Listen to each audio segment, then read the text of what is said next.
Muito bom dia a todos, eminentes desembargadores e ilustre representante do Ministério Público Superior, desembargador Eulália, desembargador Erivan Lopes, desembargador relator, juiz convocado, Dr. Marcos Klinger, que já tive também o prazer e a satisfação de o vê-lo atuando aqui na comarca de Floriano, e colegas advogados aqui presentes.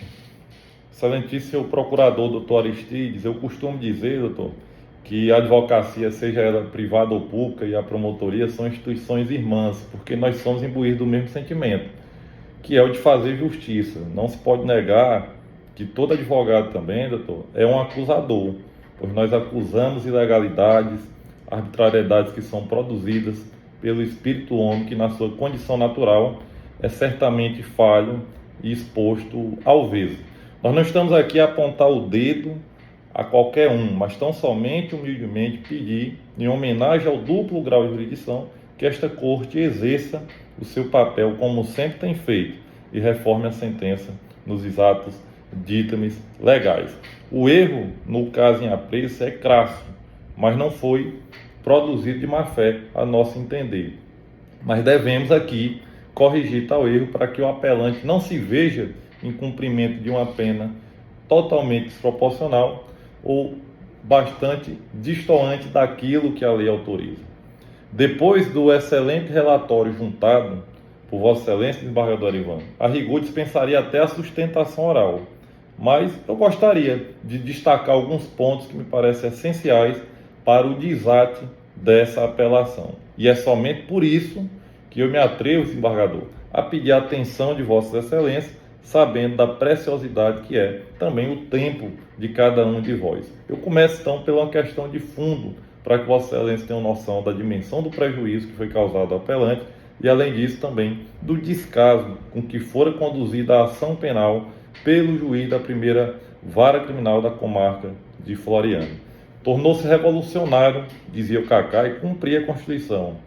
Eminentes desembargadores, não é justo pisotear a Constituição cidadã para nós termos uma política que joga contra os seus cidadãos. Seres humanos não se medem por estatística, já dizia o grande também José Eduardo Cardoso. Um médico que cometeu um erro, depois de salvar milhares de vidas, ele perde sua licença. A Constituição, ela quis dar segurança máxima para que alguém perca um bem tão precioso quanto é a liberdade. Para isso, os elementos de um fato aparentemente criminoso, eles têm que ser analisados para além do gabinete de sistema de justiça, revelando a verdadeira justiça do caso concreto. E me assusta, e tem me assustado aqui, desembargador Ivan, como a mídia tem retomado o poder de outrora, ainda mais em épocas tão sombrias como estas, de crescimento de fake news. Em São Paulo, esses dias, mataram um indivíduo por uma falsa notícia de que ele teria furtado a motocicleta. E não está aqui mais ele para exercer seu direito à defesa. Mas graças a Deus, desembargador Ivan, e ao bom julgamento de Vossa Excelência, desembargador Eulália, a imprensa, as fake news e as redes sociais não tem peso nem medida nesse tribunal. Mas todo processo, penso eu, Excelência, tem um rosto. E o rosto desse processo são policiais militares, com longeva carreira em prol da sociedade piauiense. Quantas vidas estas pessoas salvaram? Quantas crianças voltaram para seus lares em segurança por conta da intervenção deles? Quantos bens foram recuperados e dignidade restabelecida? São pessoas, sim, e como pessoas, como nós também o somos, estão fadados ao erro. O vesgo é natural ao ser humano. E aqui eu chamo a atenção, desembargador Ivan, porque nem todo erro é ilícito e nem todo ilícito interessa ao direito penal. Em outras palavras, nem tudo, por mais imoral que seja, viola o direito. Direito penal não é panaceia, não é remédio para todos os males. Eu passo e pulo as questões preliminares que foram levantadas,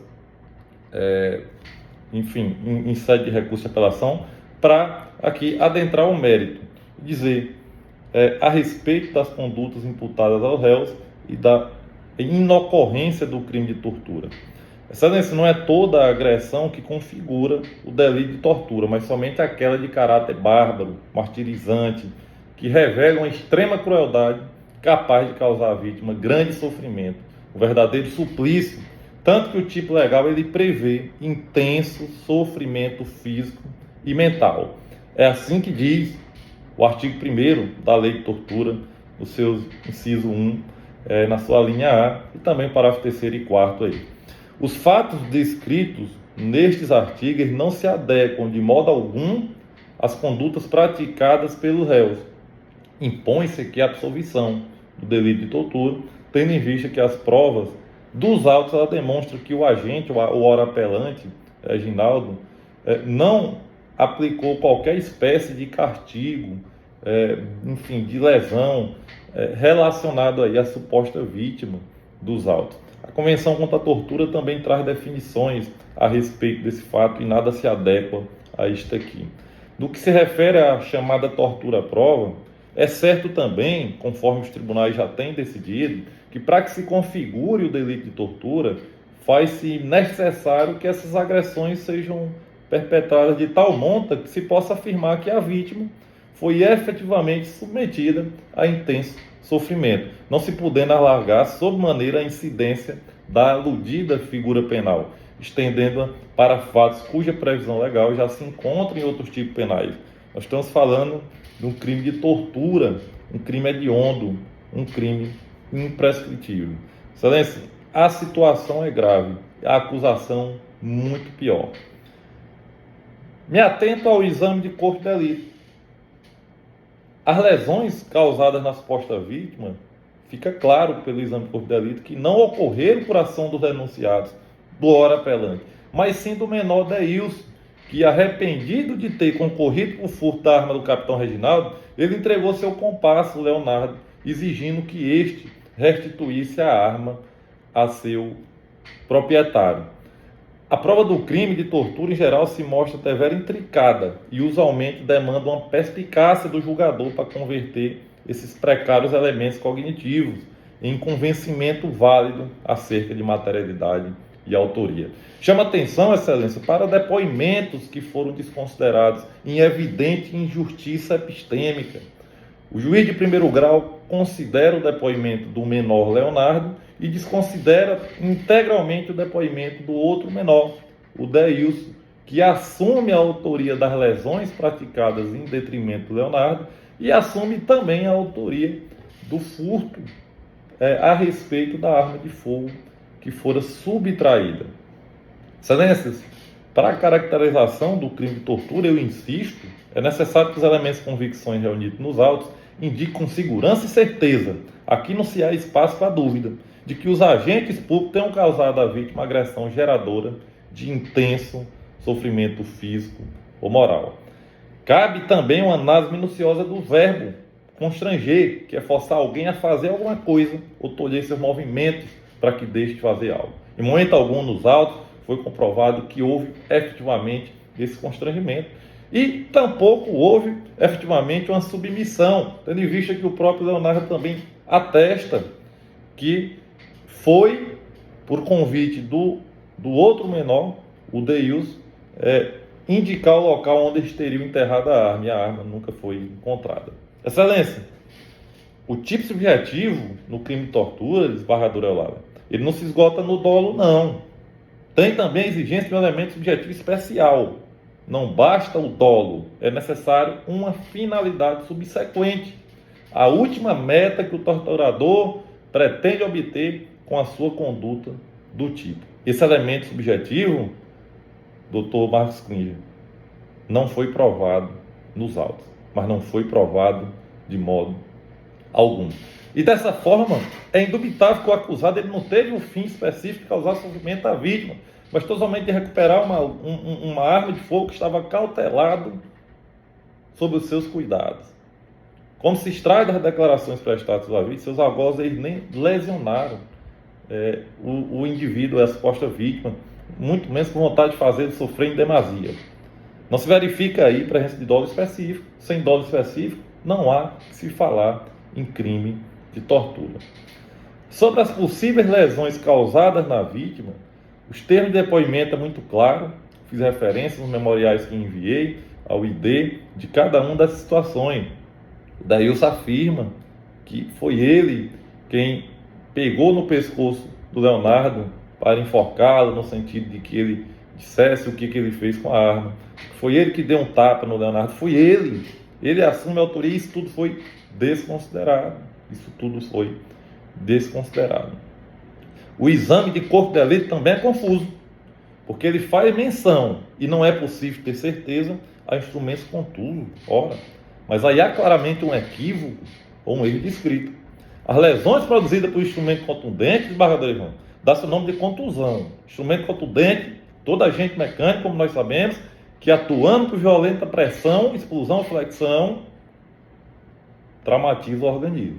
As lesões são incompatíveis com aquelas ditas pelo réu. Ou seja, o menor foi agredido, foi sim, mas foi pelo Deilson, também menor, com socos, etc., e não pelo acusado, utilizando de outros instrumentos. Os autos não demonstram a ocorrência de rubefação, tampouco de escoriações. As lesões são leves e provocadas nas costas, pescoço e braço. Existe prova ainda existe prova da asfixia, enfim. Esse primeiro ponto que chama atenção é relevante, mas é necessário adentrar mais. A questão da tortura, Bobbio já estudava isso, e nos trazia elementos de convicção absoluta, ou um fato ou ele é ou ele não é, ele não pode ser e não ser ao mesmo tempo. O laudo pericial atesta que as lesões sofridas são leves, que não há qualquer tipo de incapacidade, qualquer espécie de incapacidade. Ora, como conciliar o laudo com um tipo penal de tortura que exige um intenso sofrimento físico? Onde está o intenso sofrimento físico? Não há prova dos autos.